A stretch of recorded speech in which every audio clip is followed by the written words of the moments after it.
months ago, I made a video titled WWE is down bad. Now, this video was me talking about how WWE coming out of WrestleMania 37 and just wrestling in general was just in an absolute rut, because especially WWE was just, the direction wasn't really there. It was just a bunch of WrestleMania rematches to fill in time until crowds came back. It was just matches we'd already seen, filler.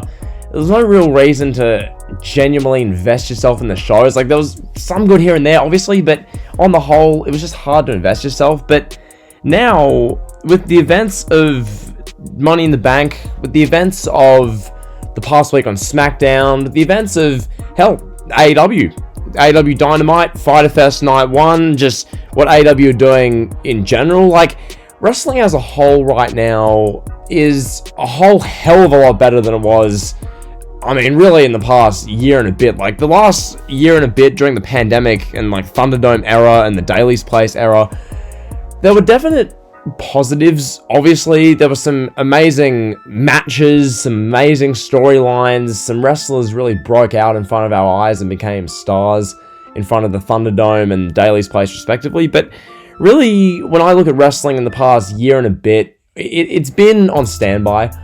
I think that's a pretty fair way to put it. And now we're able to see wrestling coming, I guess, full circle again. You know, wrestling's coming back to what it should be. You know what I mean? Like, there's crowds there, which I just want to make this a point.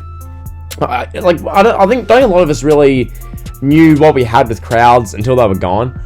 And that's, I think, the case with a lot of things in wrestling. And I want to make that a bit of a point in this video as well. Like, we really don't know what we have until it goes. That's the case with crowds. That's the case with Cena. You know, like, it's crazy, dude. Like, we have no crowds for a year and a half, just basically. And wrestling just, not dies, but it's so hard to invest yourself in a wrestling show without a live audience. Because, I mean, I've said it to death, but wrestling without an audience is a bunch of grown men in their underwear doing quote-unquote fake moves. Yeah, I know they hurt, but they're not, you know, you get the point. But yeah, they're just doing moves for the sake of moves, and it's like, okay. And, you know, but with crowds, there's more of a theatrical element. It's more entertaining. It's easy to invest yourself. There's, you know, who the crowd like, who the crowd don't like. The performers work off the crowd. It's much more, like, seamless to watch. So, with that being said, crowds are back. That's awesome. And the main thing I want to talk about, Cena's back. Thank God, bro. Oh my God. This was absolutely incredible. Like, this isn't going to be a special, like, Money in the Bank review, but I need to take a moment to talk about this, bro. Like, this was just... Cena... I made the 100 Reasons Why He's Awesome video with Kevin, and really, that video, doing that made me realize, beyond a shadow of a doubt, just how much of a GOAT Cena is. Like, yeah, he might not be, like, the greatest of all time, like, objectively in wrestling. Like, yeah, Austin, Hogan, Rock, what have you, Ric Flair, whoever. But Cena, as far as the past 2 decades, he's the standard of excellence in totality. And I'm gonna make a whole video about how the whole Cena killed wrestling thing is an absolute myth. Cena didn't kill wrestling, he just changed the audience demographic. That's all he did. But yeah, in reality, Cena comes back, the reaction he got, the pop he got, holy crap, dude. That was a peak Attitude Era Austin pop. Like, when Reigns says, the whole world must acknowledge me, and then he puts the microphone down for 3 seconds, and then, you know, the trumpets play and Cena's music hit, the Time Is Now hits. The reaction in the building, genuinely, that is the biggest pop in wrestling. I mean, you can argue Edge at the 2020 Rumble, but really, that's the biggest pop in wrestling in God. Like, can someone in the comments tell me when the last time we saw a bigger pop in wrestling was? That was bloody thunderous. The building was legit, like, the camera's like shaking. I know, yeah, the cameraman can just do it themselves, but that makes it even cooler. So you got the thunderous crowd, the cameraman's like, the camera's like shaking, Cena's jumping up and down, Reigns is like all looking shocked, you got Paul Heyman like freaking out, Paul Heyman's eyes are glazed over, Michael Cole on commentary screamed like he's Jerry Lawler. It was bloody fantastic. Pat McAfee sounded like he was one of us, just like a guy like freaking out, being like, oh my God. Like, it was just bloody amazing, dude. And that sets up Cena versus Reigns for SummerSlam. Like, can you ask for any more, dude? Like, you know, like as a kid, I grew up watching Cena versus Rock. That was like the first big match I saw, because that was like a couple months into my fandom. And, oh my god.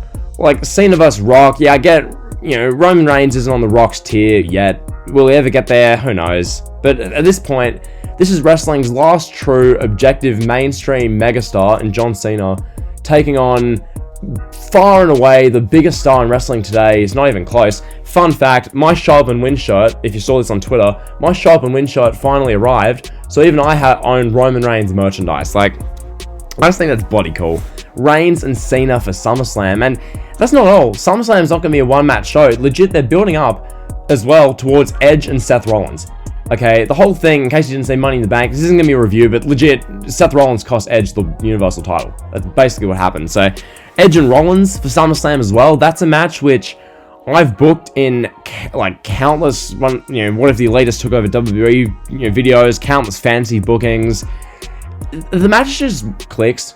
The match just works. Edge and Rollins is just an easy, it fits like a glove.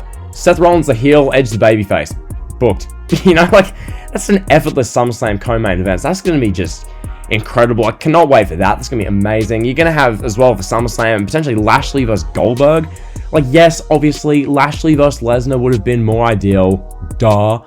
But it's funny, Lashley and Bill Goldberg. Like, on Twitter, I tweeted, Lashley versus Goldberg, I can't wait, like, genuinely. And people were, like, getting mad at me. I'm like, what, can I not enjoy two genetic freaks beating the crap out of each other in the co-main event of SummerSlam for the WWE title? Is there something wrong with me because I don't have a sick hatred for Bill Goldberg? The Goldberg hate. Why do people still hate him? Okay, he squashed two fat guys, and then Drew McIntyre gave him his comeuppance at the Rumble and beat him in 3 minutes. Can the Goldberg hate just go away for a bit? Can we just appreciate a star like Goldberg while he's still able to be a star to some capacity? Anyway, I'm getting sidetracked. So yeah, Lashley versus Goldberg most likely for the WWE title. That's going to be epic. The way Lashley squashed Kofi Kingston at Money in the Bank was amazing. Lashley looked like a legitimate, just dominant beast. It was so sick. So that was that. And then speaking of Kofi Kingston, I guess the New Day, Big E's Mr. Money in the Bank. So personally, I think Big E should cash in on Bobby Lashley. I think that makes a lot of sense. Not just because they're both black, not just that, but I think having Big E and Lashley as a program, after what's just happened with Kofi, you can have Big E avenge his brothers, and Big E can take it to Lashley, and you can have these two just Goliath, like, freaks going at it and beating the crap out of each other. These muscled up, I wouldn't say roided up, because they're probably natural, maybe, I don't bloody know. But yeah, these two guys just beating the crap out of each other in late 2021. That sounds sick. And then, as far as the women's divisions go, the Smart Busters described this best. The women's division, particularly on Raw, it's like you go to a college campus and you go into the, like, late night clubs, and not like nightclubs, but just these, like, random society clubs they run on campus at universities, and you've got this hodgepodge of just randomness. It's just a bunch of just not weird looking people, that's a bit harsh, but it's so random, dude. Nikki Ash is dressed as like a dollar store Wonder Woman. You've got Alexa Bliss dressed as, like, wrestling otaku's fantasy. And you've got, like, it's so weird, dude. And you've got Asuka with, like, green goo out of her mouth spitting at people, and it's a weird division. But anyway, so, yeah, Charlotte Flair's the new Raw Women's Champion. Cool. Do I care? No. Am I going to go spend 30 minutes on a podcast screaming and raising my blood pressure over Charlotte Flair winning a championship belt that looks like a piece of strawberry shortcake? No. Doesn't really bother me, so that's that. And then shifting gears for a second, that's WWE. SummerSlam's looking incredible. Meanwhile, over to AEW, what they're doing is pretty damn good as well. Like, for me personally, I'm gonna make a whole video about a certain individual. I'll just say the name, Darby Allin. This guy, dude, like, I've seen some people not call me out, but be like, well, how come you don't like Finn Balor, but you like Darby Allin? Darby Allin has a reckless abandon to him. He has just something to him, he gives me all the same energy that Jeff Hardy gives off, which I really like. Darby Allin doesn't go out there trying to headbutt people's collarbones and step on people's fingers and put on a great 35-minute match for Dave Meltzer.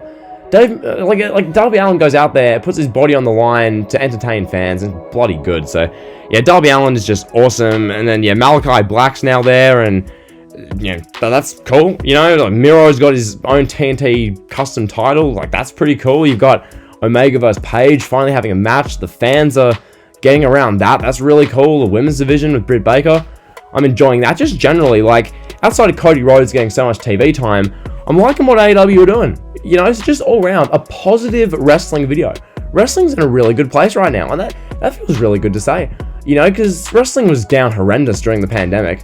I mean, there was some good stuff here and there, like our Tribal Chief and McIntyre and Lashley did their best, and you had Edge doing some good stuff, but really, wrestling was down horrible for a little while, especially NXT, and I mean, NXT's still down pretty bad, but even then, NXT's got Samoa Joe and Karrion Kross, so even then, NXT's got something. Like, dude, wrestling's in a good place right now, and it feels awesome to say. Really positive atmosphere, this video. Next video is going to be all about Brock Lesnar. It's, you know, the beast, the transformation of Brock Lesnar. It's going to be a fun one, but yeah, I just want to get this video out. Super positive vibes. Wrestling's in a good place right now, so thank you. Have a good rest of your day.